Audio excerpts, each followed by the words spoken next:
Class 11 physics chapter 5 example 5.2। तो example क्या कहता है, बुलेट ऑफ मास 0.04 किलोग्राम, यानी एक बुलेट है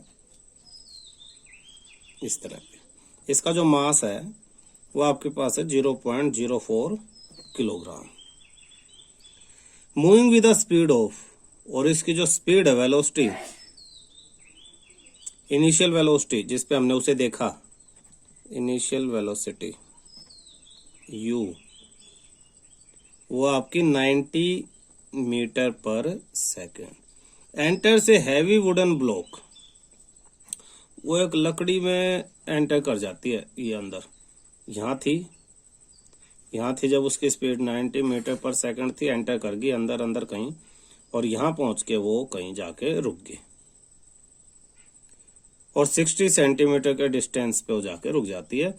what is the average resistive force, क्या फोर्स लगी उसको रोकने में? तो जो इसमें फोर्स थी उसके अपोजिट फोर्स लगी, इसमें जो फोर्स थी F इजिकल टू ma, तो एक्सेलरेशन निकालना पड़ेगा। मास इसका दे दिया 0.04 m a v minus u upon t। क्या क्या मालूम है अब तुम्हें इसमें? v final velocity 0, initial velocity 90, तो 0.04 and 0 minus 90 upon t, time नहीं पता, तो टाइम निकालेंगे हम। कैसे निकालेंगे?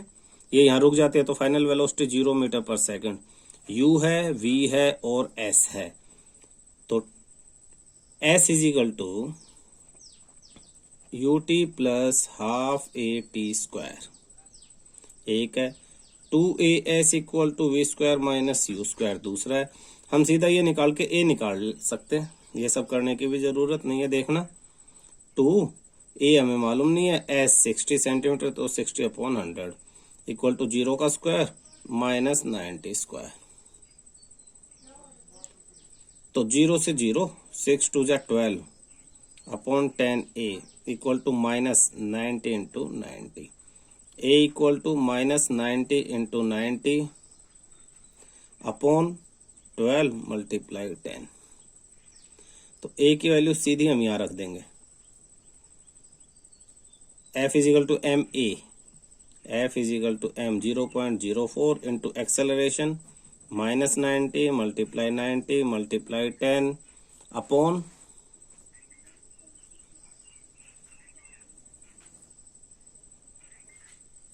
12, पॉइंट हटा तो नीचे लगा 100, 4 1 जा 4 3 जा 3 1 जा 3 3 जा 30, तो ऊपर minus, f is equal to minus 30 as it is into 90, 9 3 जा 27, 27, और कितनी जीरो, 1 2 3, 1 2 3, और नीचे क्या है 100, 2 जीरो लग गई, तो f is equal to minus 270 newton. Negative sign indicates that force is in opposite direction of motion, force motion के अपोजिट डायरेक्शन में है। दोबारा देखो, बुलेट का मास क्या था 0.04 किलोग्राम, इनिशियल वेलोसिटी दे दी, और वो रुक जाती है तो फाइनल वेलोसिटी रुक जाती है, तो फाइनल वेलोसिटी v हो जाती है 0 मीटर पर second. s is equal to U T plus half A T square, ये तो इक्वेशन यूज हुई नहीं तो छोड़ दो। 2s, क्योंकि अच्छा ये क्यों यूज नहीं हुई, इसमें हमें एक्सेलरेशन भी नहीं पता और t भी। किसी भी इक्वेशन में अगर दो वैल्यूज के बारे में आपको नहीं मालूम है तो इक्वेशन यूज नहीं करेंगे, उसी को करेंगे जिसमें सिर्फ एक वैल्यू के बारे में नहीं मालूम। जैसे ये एक्सेलरेशन नहीं मालूम, s भी पता है, v भी पता है और u भी, सबकी वैल्यू पुट की, a आ गया। फोर्स पूछा था f इजिकल टू m में, मास दे रखा है, एक्सेलरेशन यूज करके मल्टीप्लाई करके आपका आंसर आ जाता है, ठीक है ना। एग्जाम्पल 5.3, तो एग्जाम्पल 5.3 क्या कहता है? वो कहता है एक पार्टिकल है ऑफ मास m, तो पार्टिकल का जो मास है वो उन्होंने m दे दिया,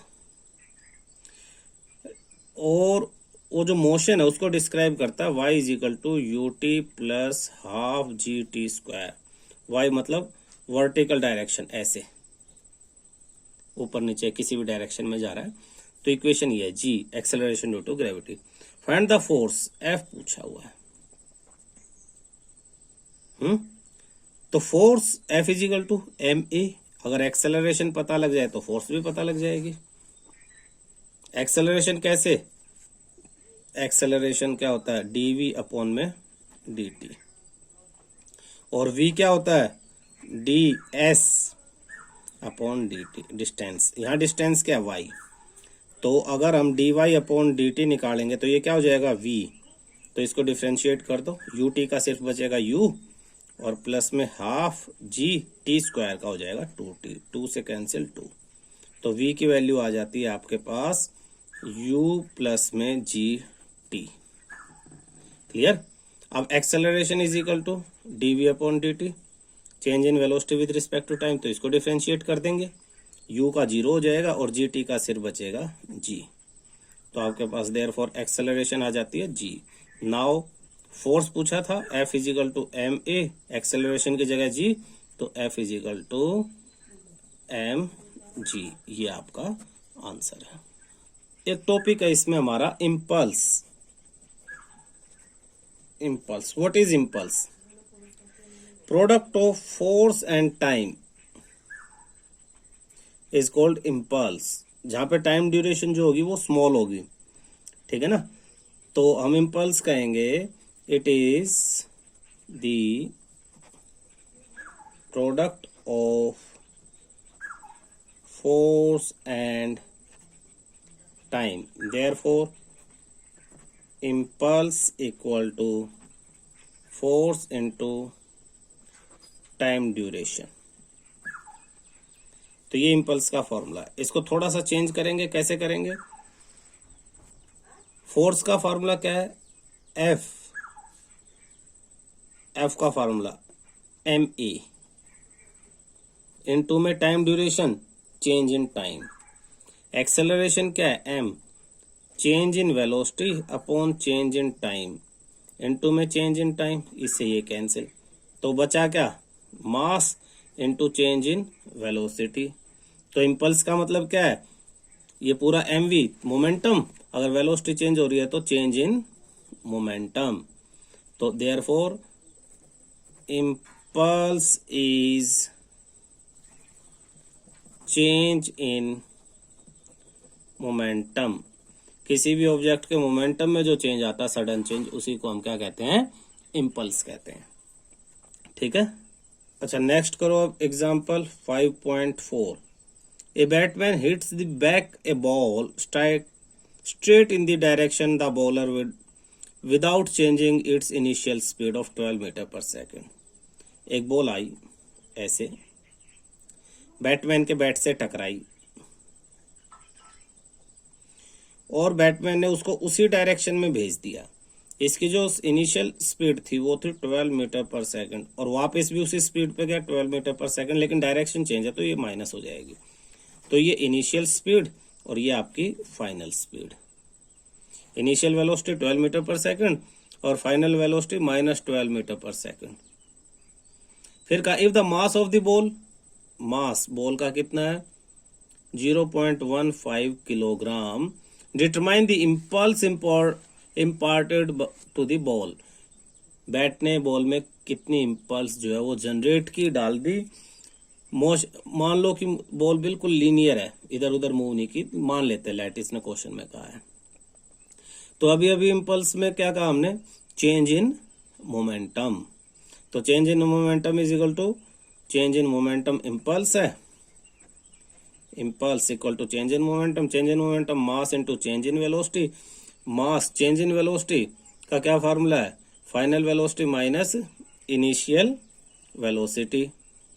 तो final velocity v minus u, तो m 0.15, v की वैल्यू -12। अगर एक को हम पॉजिटिव लेंगे दूसरे को हम क्या लेंगे, नेगेटिव। तो एक को पॉजिटिव और दूसरे v माइनस 12 माइनस में 12, तो 0.15 माइनस 24 मल्टीप्लाई कर लें। अच्छा, जो चेंज है ना वो ऑलवेज पॉजिटिव आता है, तो इस पे ये आप मोड का साइन डाल सकते हो, change is always positive, change कभी नेगेटिव में शो नहीं कर सकते हम, तो ये मोड में आएगा। तो ये हो गया 0 15 4 जा 60 0 6 30 और ये 36, 2 के बाद पॉइंट, तो यहाँ आपका पॉइंट आ जाएगा ये माइनस का, तो मोड से बाहर आएगा तो 3.6। अब इम्पल्स है, चेंज इन मोमेंटम, इम्पल्स का फार्मूला था फोर्स इनटू टाइम, तो ऐसा यूनिट लिखेंगे न्यूटन सेकेंड। ये क्या है, ये है न्यूटन सेकेंड।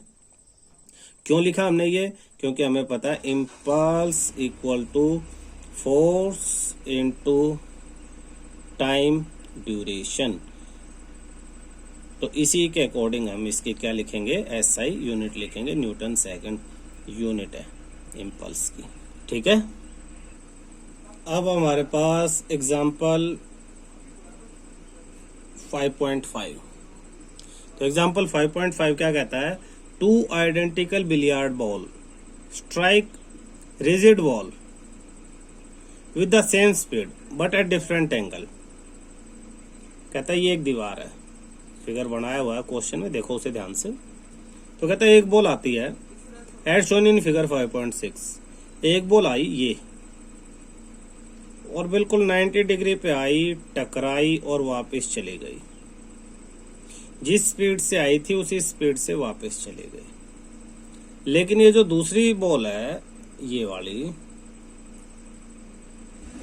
ये ऐसे आई इस तरह से, और इसने ये जो नॉर्मल हम बढ़ाते हैं परपेंडिकुलर, इसके साथ 30 डिग्री का एंगल बनाया और 30 डिग्री का एंगल बना के ही ये वापस चली गई। ये इसकी भी स्पीड सेम रही, यू से आई और यू से ही वापस चली गई। कहता है the direction of the force on the wall due to each ball, ये कितना फोर्स लगाएगी ये पूछा है, और यहाँ ये वाली कितना फोर्स लगाएगी ये पूछा है। फर्स्ट क्वेश्चन में तो ये पूछा है। सेकंड क्वेश्चन में इन्होंने पूछा है the ratio of the magnitude of impulse imparted to ball by the wall, यानी इस ये जो इम्पल्स जनरेट करेगी वो impulse of first upon impulse of second, ये पूछा है। तो दोनों की इम्पल्स निकालनी है। फोर्स आ जाएगा तो impulse, force into time impulse अपने आप आ जाएगा, चेंज इन मोमेंटम से इम्पल्स आ जाएगा। तो सबसे पहले इनिशियल मोमेंटम केस ए, इसको हम ए केस ले लेते हैं और इसको हम बी। तो केस ए की बात करते हैं। केस ए का फिगर देख लो अच्छी तरह से। तो कहता है एक्स एक्सिस के अलोंग देखते हैं अब हम इसको। केस ए में momentum on x axis initial, mass into velocity m u, और वाई एक्सिस के along initial momentum, y axis पे तो इसका कोई मोमेंट है ही नहीं, तो वाई एक्सिस की वेलोसिटी 0 है, तो मोमेंटम भी क्या हो जाएगा, वाई एक्सिस के अलोंग 0 हो जाएगा। अब final momentum P x, momentum change final, mass into you, minus में हो गया अपोजिट डायरेक्शन में, तो माइनस यू, तो यानी माइनस एम यू, और यहां पे p y final, final y axis पे, वाई एक्सिस पे तो फिर फाइनल 0 हो गया। तो x component impulse on x axis, x axis पे जो इम्पल्स होगा, चेंज इन इम्पल्स, एक तरह से इम्पल्स, तो चेंज इन मोमेंटम,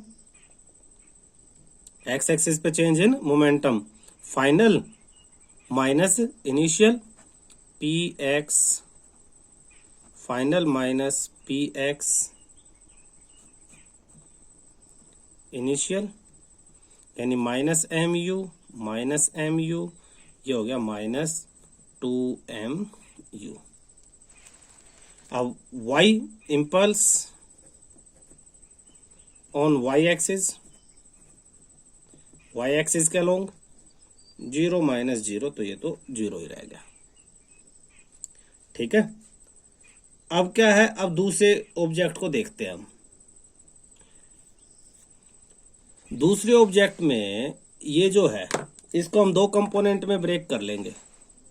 ये इसको दो कंपोनेंट में, हमेशा से दो कंपोनेंट में ब्रेक किया जाता है। तो इसको इस पॉइंट से दो कंपोनेंट में, एक उधर और एक इधर। ये 30 है तो ये भी 30 है। तो जिस तरफ एंगल है उस तरफ cos थीटा, तो u cos 30 और ये हो जाएगा u sin 30 नीचे की तरफ। ये इनिशियल हो गया। ये जो फाइनल है ये उधर और ये नीचे। तो ये थीटा है तो उस तरफ जो जाएगा ये जाएगा u cos 30 और नीचे की तरफ आएगा u sin 30। इस फिगर को समझो, इसकी ये डायरेक्शन है, ये डायरेक्शन है, तो इनिशियल यहां से ब्रेक करेंगे। एक्स एक्सिस और वाई, कोई भी वेक्टर हुआ उसे एक्स और वाई कंपोनेंट में आप ब्रेक कर लो। सबसे पहले तो बहुत सारे न्यूमेरिकल सब चीजें इन्हीं पे बेस्ड है। ये 30 है तो ये भी 30, ये u cos 30, ये u sin 30। ऐसे ये डायरेक्शन है तो इधर से ब्रेक होगा, एंगल की तरफ u cos 30 और नीचे की तरफ u sin 30, तो इसकी डायरेक्शन वो है u cos 30। अब एक्स एक्सिस और वाई एक्सिस के अलोंग हम इसका अलग अलग लिख लेंगे। तो केस सेकंड में देखेंगे, case second, impulse p x पे इनिशियल एक्स एक्सिस पे, एक्स एक्सिस पे इनिशियल, आप फिगर देखो, एक्स एक्सिस ये थी, इनिशियल ये वाला है, तो u cos 30। तो इम्पल्स m, मास भी मल्टीप्लाई हो जाएगा, तो m इंटू u cos 30। और y एक्सिस पे इनिशियल p y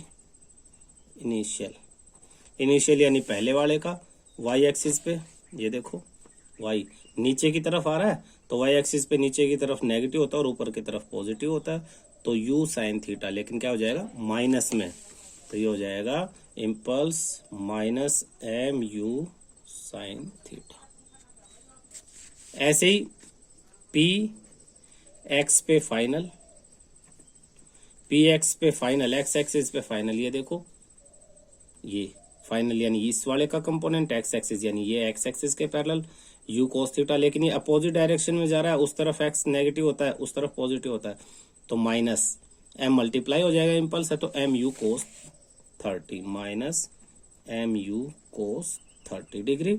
और पी वाई पे फाइनल, पी वाई पे फिर फिगर देखो दोबारा, इस वाला ये नीचे minus u sine theta, minus m u sine theta की जगह 30 लिखो, साइन 30।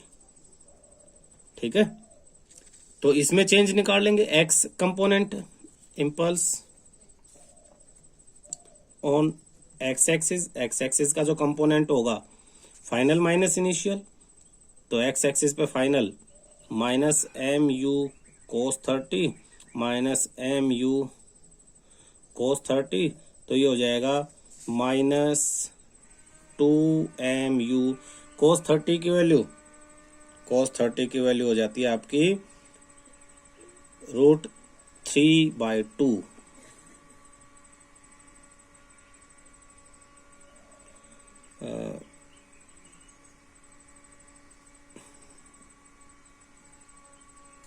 तो x एक्सिस पे ये जो कंपोनेंट हो गया आपका, ये हो गया 2 से कैंसिल 2 माइनस एम यू √3। ऐसे ही इम्पल्स ऑन y एक्सिस का जो कंपोनेंट होगा वो कितना होगा, final minus initial, this minus this, तो minus m u sine 30 minus में माइनस एम यू साइन 30, तो ये प्लस होके ये सब कैंसिल होके ही हो जाएगा 0। तो y एक्सिस का क्या हो गया यहाँ पे 0। क्लियर है, तो रेशियो दोनों का रेशो पूछा फर्स्ट में, तो वाई एक्सिस का तो 0 हो गया कंपोनेंट, सिर्फ एक्स एक्सिस का बचा।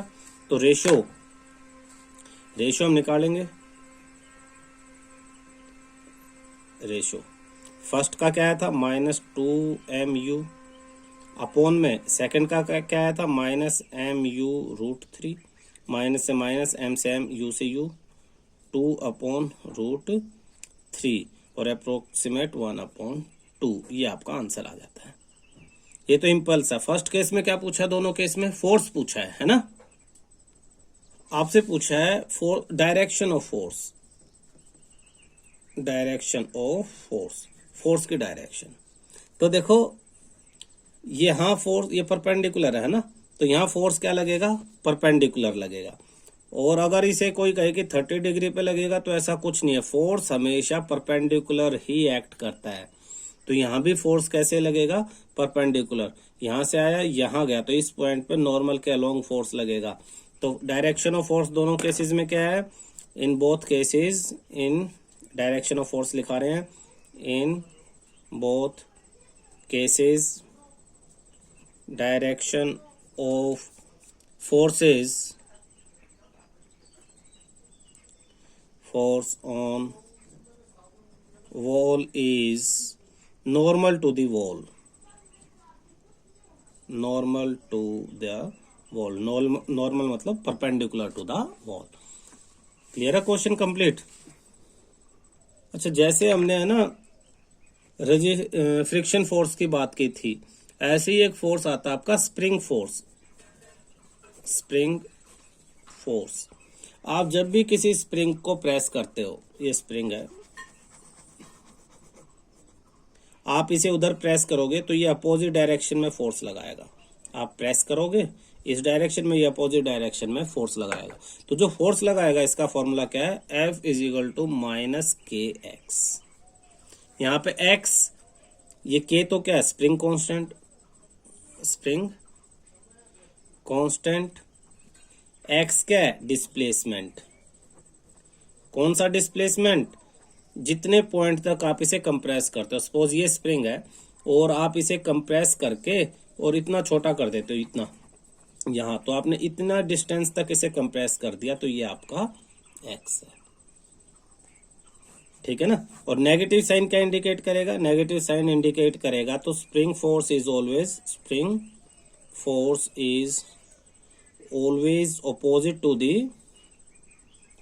opposite to the applied force। spring force is always opposite to the applied force। जो आप फोर्स अप्लाई करोगे उसके हमेशा अपोजिट रहेगा स्प्रिंग फोर्स। ये सिंपल सा फॉर्मूला, बहुत काम का, बहुत सारे क्वेश्चंस में ये यूज होगा। क्लियर।